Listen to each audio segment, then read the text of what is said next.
for Hillary는 grassroots 캠페인입니다. 그게 작년 1월 달부터 시작한 캠페인이 두 명 보통 시민이 시작한 캠페인입니다.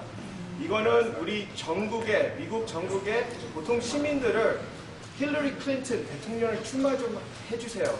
부탁드립니다. 그런 캠페인인데 우리가 이렇게 다 모인 게 너무 대단한 일이라고 생각합니다. 여기 세크터리 슬레이터도 계시고 우리 나중에 키노트 스피커 하신 분이고 그리고 알리사 코는 여기 데피티 디렉터 레디 포 힐러리 워싱턴 DC에서 오늘 비 맞고 엠트랙 타고 올라왔습니다. 그래서 좀 박수 좀 부탁드립니다.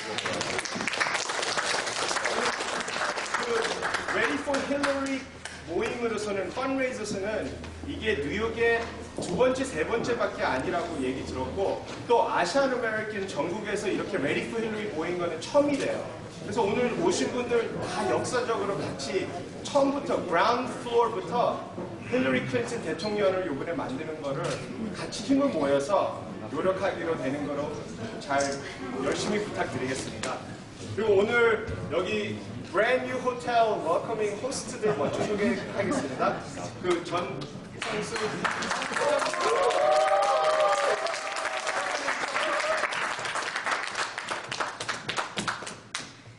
근데 뭐 사실 그제 오픈을 했어 그래가지고 여러 가지 원래는 우리가 이 이벤트를 위해서 호스트를 하려고 그러다가 안 돼가지고 이제 비춰하게 됐는데 여러분 죄송하고요.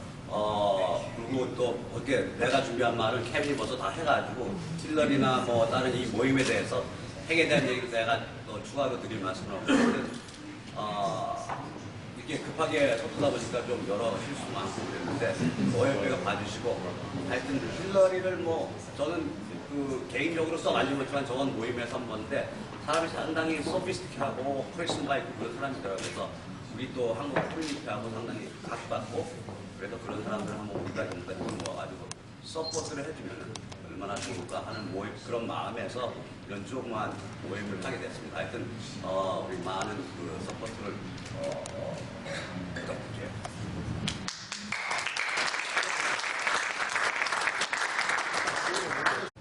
As my father just stated, Kevin stated exactly what he was going to say, and my father took the words out of my mouth. But this was a great opportunity for us to host the event. Again, as you can probably see, our hotel is quite ready. We just opened the other day, soft opening, but for such an important political gathering, we decided that we would be honored to host everybody over here for such a great event to support Hillary. So again, we apologize for the condition of our hotel, but we're so happy to be hosting this, and it's very empowering to see our Korean community gather in one place on a Sunday, as Kevin said, such short notice. So thank you all for coming out. 다 멘토 해주고 서포트 처음부터 해주신 분 그 박윤영 회장님을 잠깐 소개해드리겠습니다.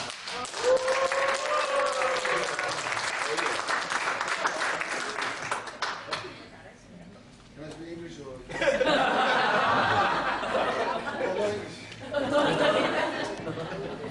오늘 이렇게 와주셔서 감사합니다. 사실 이게 한 분 한 분이 이 Sunday night very actually stressed to come out. So 감사드리고 just say thank you. 특히 저는 you know the secretary or Rafi, Elisa Cole, so many people so we work together. But especially today, 우리 아그네스 김하고 영환 and you know Sharon, Dan Cho, Eugene, and so many people. The volunteers from 4:30 to here to make this possible. 정말 감사드리고요. 저는 어차피 바람잡이니까 I just make a shift because I just make a wind. So people get affected, whatever. So Kevin is one of and a lot of young people here. So Stephanie, never know. So Sharon, so many young people here. So I just emphasize, and then Grace, you too. So we just, we get together. They are our future. 그리고 Steve Kid, especially Steve Chun, and John Law. They try to host Actually, we host. And then I asked Steve John, he give big favor, just open this. He has cleaning, a lot of things to touch. So thank you, Steve. 그리고 여기 계신 분들이 actually everybody all person here. I can't mention about takes 5 minutes, but they're all important. Oh, yes. From now on, before ever, some people here, 11 years with Hillary from Senate campaign. So they are very loyal. So I hope it's make a history. So thank you, and it's everybody, especially Kevin, Eugene. So we get together, we sit, we discuss. 하여튼 오늘 감사드리고요. I just say thank you. I can't mention your name because I have to. If I miss somebody, they kill me. So, thank you.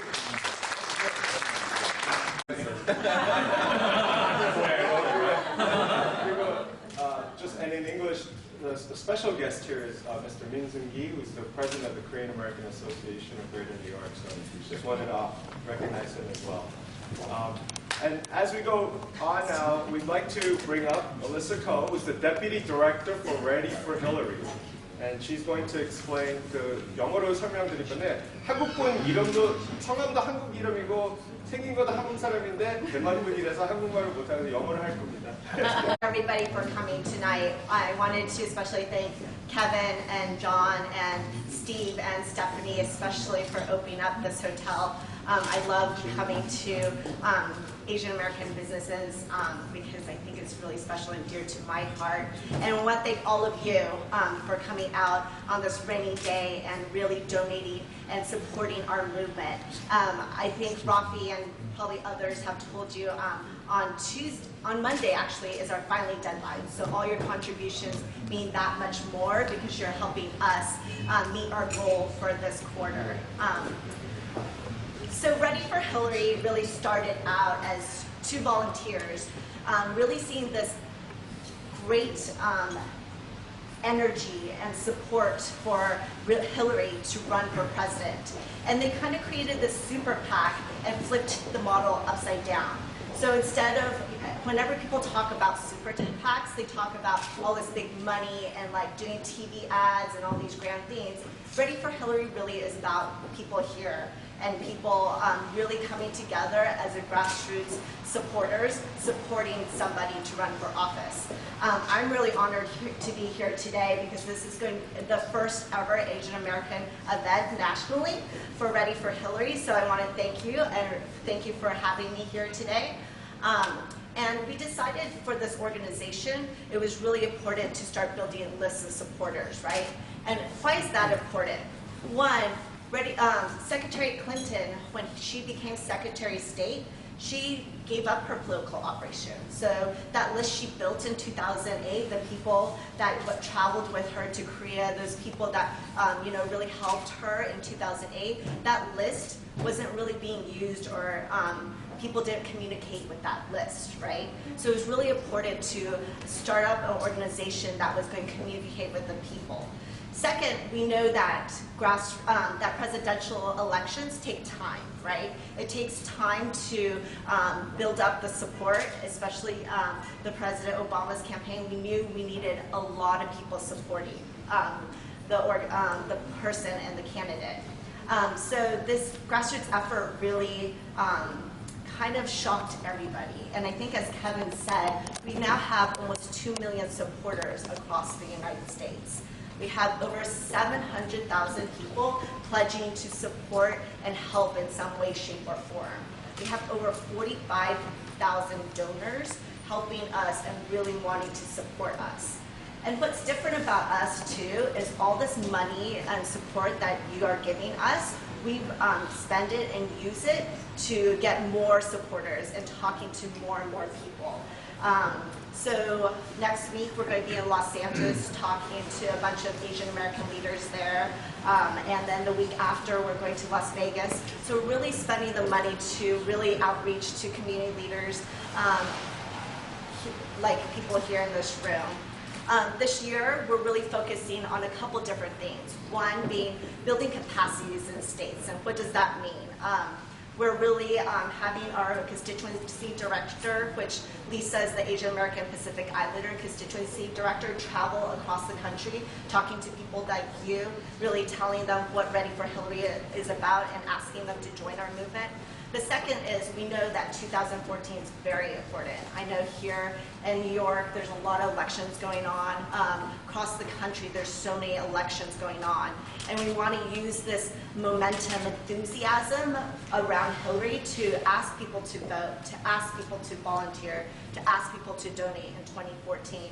Because we know if 2014 is not successful, her chances in 2016 won't be as great. So just want to thank everybody once again.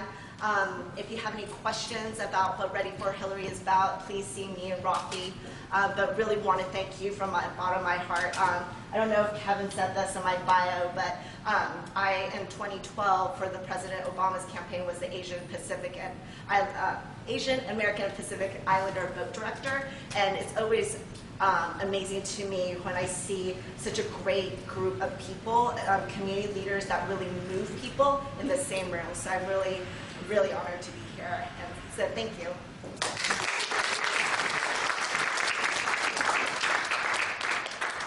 리사가 얘기하고 있을 때 한 중요한 말이 나왔습니다.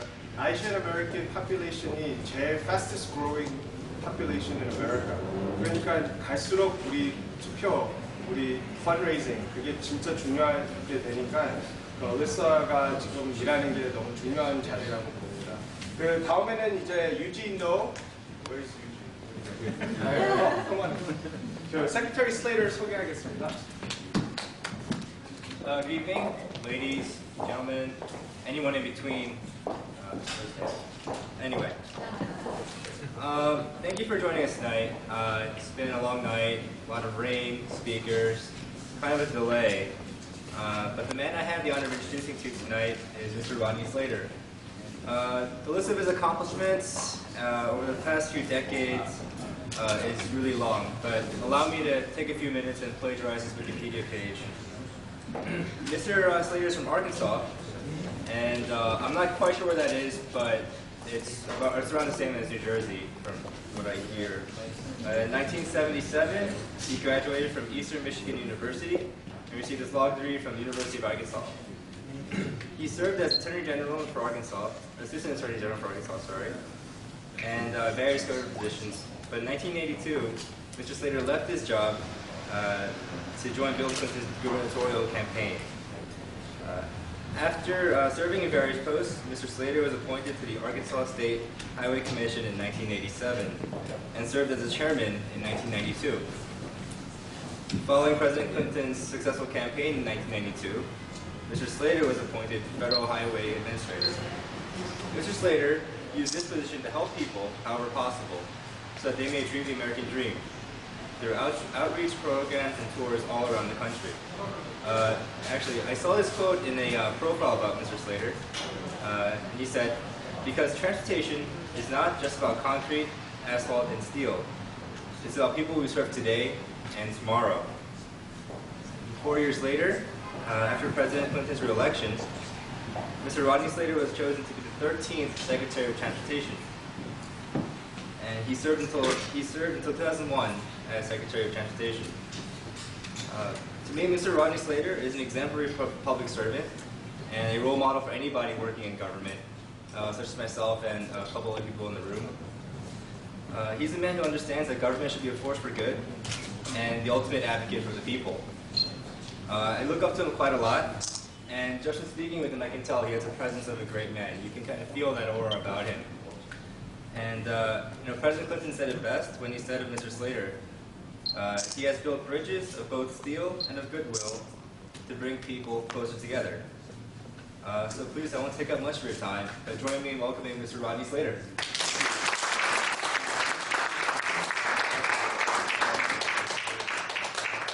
Thank you. Well, first of all, I think that we should give Eugene another round of applause. And I know that Eugene's parents are here. Yeah. Right? Tall guy. Yeah. You can tell they're the ones with their chests. Parents are like that. and proud they should be.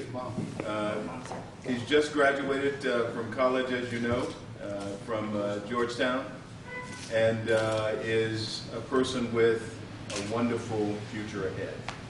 And so thank you, Eugene. And thank you, John, for acknowledging all of the young people who are here. It's appropriate that we have them close to us. And Steve, for you and for Stephanie, as you welcome everyone to your place of business, it's important that we have you two together, that we see the connection of family, bringing together friends. And so I'm honored to be a part of this company. Now, I should have asked in the beginning, should I speak Korean or is English okay? Is English okay? Spanish? No. Let me stick with English, if that's okay. But I want to thank Elisa and also Rafi and the whole team with the Ready for Hillary for bringing us all together. For this, the first Asian American event on her behalf. And Mr. Gee, thank you for your leadership and for all of you who have gathered. You know, in just listening, I've met businessmen and women. I've met lawyers. I've met dreamers. I've met people who really care about not only the Korean community, but the broader American community. Individuals who care about this country's connection to Asia. And it is true that Asian Americans represent the fastest growing segment of our population. And as you know, through the work of President Obama and Secretary Clinton, the U.S. is really casting its gaze much more as a Pacific nation to Asia. And so it is appropriate that as you grow in numbers and in strength, that you participate fully in the process of electing our leaders and giving them the message that you want to be a part of this America of the future, as it opens its eyes to new opportunities and as it faces the untold challenges of the future. I am so very, very pleased, again, to be here tonight in your company as a transportation official who knows, as is said, that transportation is about more than concrete, asphalt, and steel, who sees it as the journey that we all take through life, and this journey has brought us together this evening in this place for this special occasion on behalf of this special individual. I had the honor of meeting Hillary some years ago.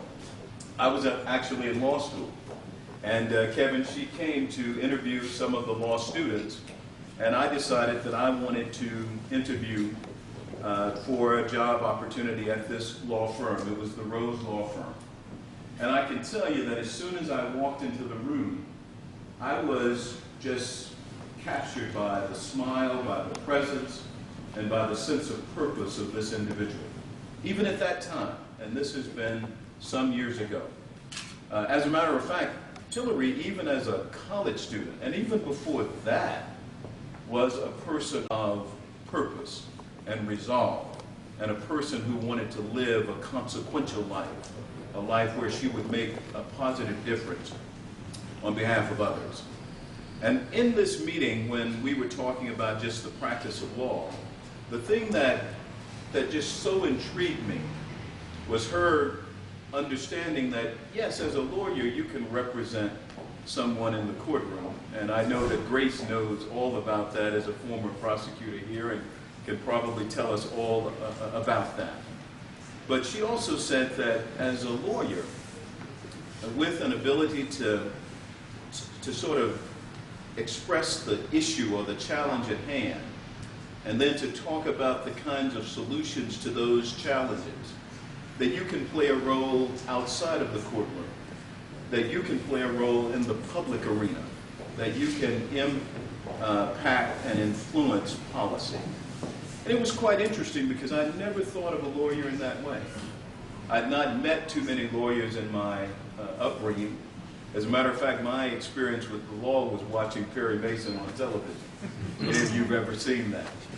And we didn't have all of the wonderful programs today that give you insight into how to be a lawyer, how lawyers operate. And so for me to hear her talk about law in this big and broad and expansive way was something of an eye-opening experience. And so I just sort of said, this is a person that I want to know better, and I want to meet again. And years later, I had that opportunity. Now, a lot has occurred between that time and this time. And it's interesting, as I was talking to Elliot, and he was sharing with me about, you know, his family's experience and their business and how his father started that business in 1974. You know, it was in 1974 that President Clinton had his first effort as an individual seeking political office. And so that journey with his then new bride, Hillary, was starting at that time. And they, just like your dad and just like you, they wanted to build something and build it together. Something that would be lasting and something that would be strong and something that would make a difference for others. And so over this period of time, we come now to a person who has served not only as the First Lady of Arkansas, with an emphasis on education, recognizing how important that is for all of us, just like it was for all of the kids of Arkansas. As a matter of fact, that was the thing that caused me to really want to work in Governor Clinton's campaign in 1982. Because I've grown up on a part of the state where, you know, we just didn't have all the kinds of opportunities as students were having in other parts of the state. And what they said was, and this was an effort that Hillary led, was that all students should be able to have a certain number of courses, you know, that really challenge them and that prepare them for the world ahead. All students, wherever they live. And it doesn't matter whether they are in families where no parent has gone to college. It doesn't matter whether they're in the eastern side of the state or the western side of the state, the northern or the southern part or central Arkansas. I mean, that's what she was leading us on in this effort to really bring up the standards in Arkansas. And the governor at the time tasked her, meaning gave her the responsibility of coming forward with that program. And just as she did then and has done throughout her life, she accomplished a great thing. Now that was First Lady of Arkansas, and then we know that she was First Lady of the United States, and all of the wonderful work that she did then. She made us all proud. And then, and some of you were right at the beginning of this process, as they were closing out their years in the White House, she said, you know, I think, now, I know that a First Lady has never done anything like this, but I'm not your average kind of First Lady. I mean, I'm a person who has always wanted to do something significant, always wanted to live a life of purpose and joy and consequence. And so she had this idea of running for the U.S. Senate. And no other place than in New York State, a state that really has had wonderful senators across the years. I mean, really significant and powerful senators. And just one coming to mind right now, not the delegation that you currently have, a great group, but I'm just thinking of Robert Kennedy in particular. And so she decided she was going to run, and she stepped forward. And as she stepped forward, many in this room stepped forward as well. And you started something very, very special. And it is in evidence here tonight. Because while the number may have been small then, it has grown to this now, and it's going to continue to grow and to grow and to grow.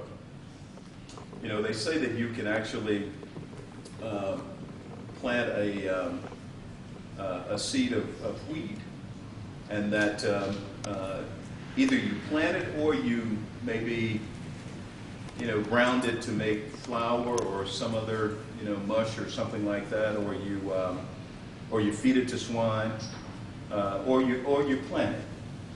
And you can do all of those things with it, but when you plant it, something happens. It comes forth 100-fold.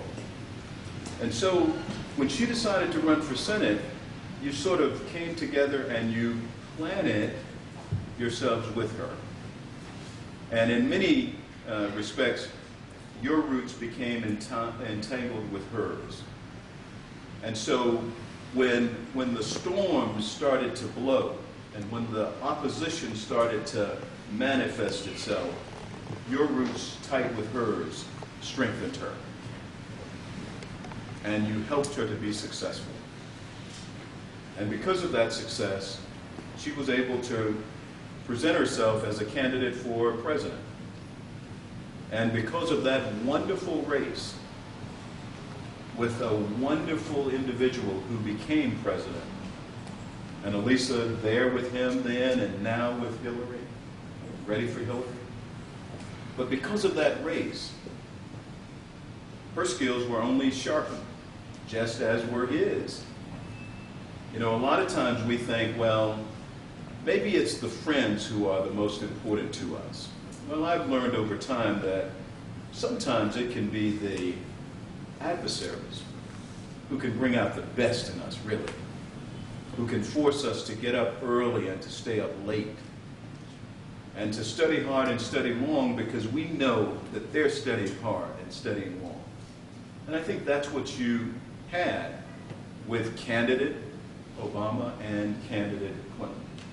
And then when President Obama was elected, you had a candidate Clinton who was offered an invitation by him to be a part of his team.